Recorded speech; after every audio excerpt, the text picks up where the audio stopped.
return now to the story that 3 councillors have joined Reform UK and become the party's first elected politicians in Wales. And let's join now with Lee Anderson, the Reform UK MP. Lee, welcome to the show. So you had a trip to the valleys yesterday and you came home with some bounty. Tell us more.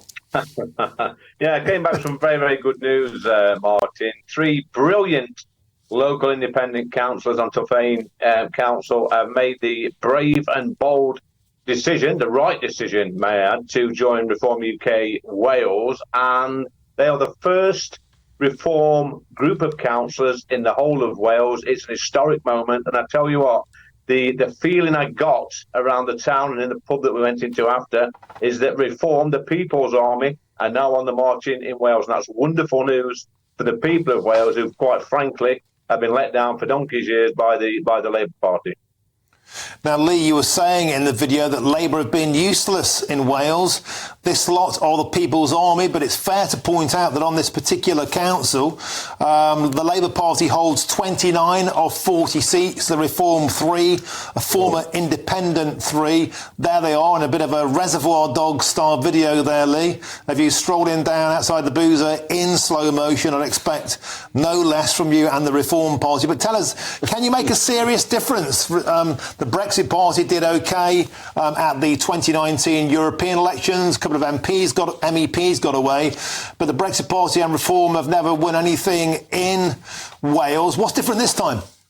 It's a lot different, Martin. The actual feeling out there on the ground, on the doorstep. Look, this place I went to yesterday is not too dissimilar from places like Ashfield, red wall areas, working class areas, where traditionally we've always had a Labour council and a Labour MP. And look at my area, compare it to Ashfield, which you can do, I think. I was my vote share last time, Martin, actually went up.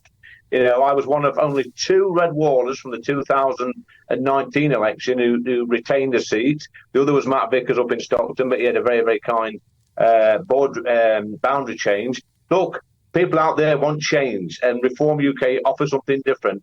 People are sick to death of voting for something and getting something completely different. And I tell you what, we'll stick to our guns. We'll keep pumping the same message out to people all over the country, not just in England, in Wales, in Scotland as well. And I tell you what, we've got Senate elections in 2 years in Wales. They've got PR in Wales.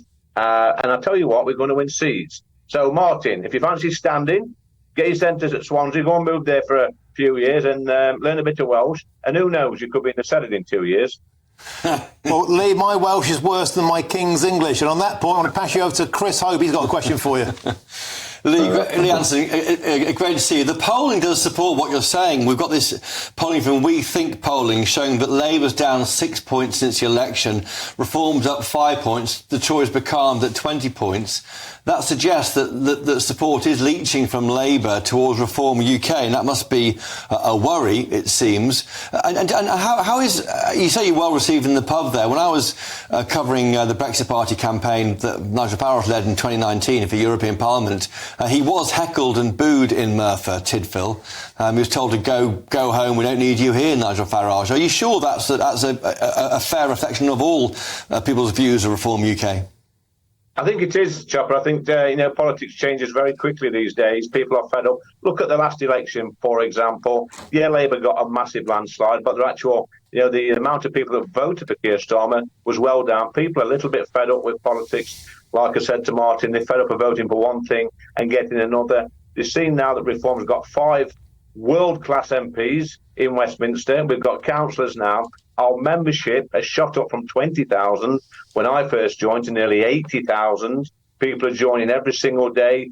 Donors are coming on board. My general election campaign was fantastic. I got people coming out of the woodwork I'd never heard of, wanting to help, deliver leaflets, put posters up. There is something happening out there. I know Nigel says this a lot, but people are genuinely fed up with the 2 mainstream parties, Chopper, and Reform UK offers a glimmer of hope.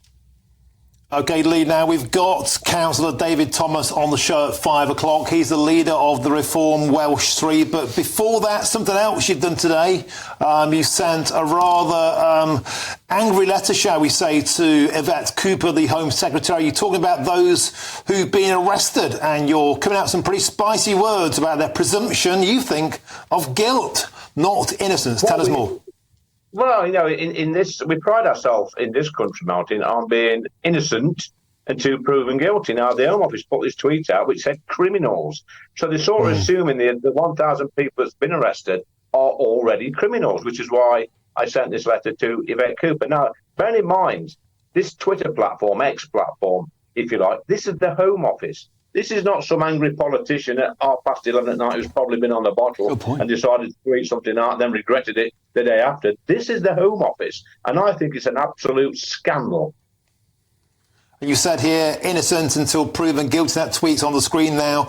It appears not since the Labour Party took charge. Check this tweet out from the Home Office sent out last week, which in my opinion is disgraceful. Now, they also sent a letter. I think we've got a picture of that. We can pop on the screen, Lee. And you've said here in that letter, you think this could be a possible contempt of court issue. Strong words, Lee. Tell us more.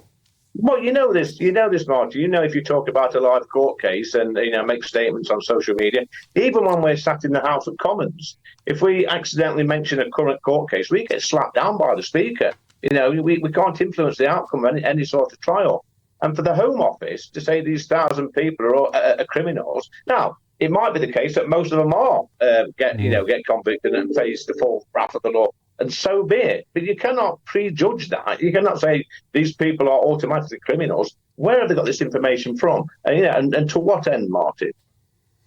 Lee, we've seen very touching pictures today of the King in Southport, calming the community there after what we saw with the triple killing and also the riots. We were contacted by a very passionate viewer called June, Lee, and she was saying what needs to happen now is that communities across Britain where those riots took place need to be listened to by the political class, need to be listened to by the Prime Minister. Lee Anderson, we saw that in 2011 in the wake of the Tottenham riots. Yeah. Do you think that needs to happen now? And do you think it will happen? Do you think Sir Keir Starmer will listen to the British public about why those riots took place?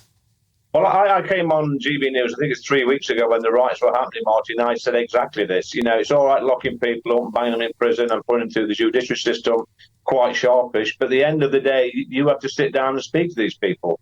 And I made a play on GB News to Sir Keir Starmer that these lads, these youths, whatever, who they keep labelling as far right, get them in a room. Go on, Sir Keir, get them in a room and go and talk to them and ask them why they're so angry. And then you might get to the nub of the problem, and then you might start coming up with some solutions. Because just keep locking people up time and time again is not a solution, because this problem will fester away and it'll keep rearing its ugly head every 2 or 3 years. OK, Lee Anderson, thanks for joining us on the show. Always a pleasure to have your forthright opinions. And also thank you, Chris Hope, for joining me in the studio.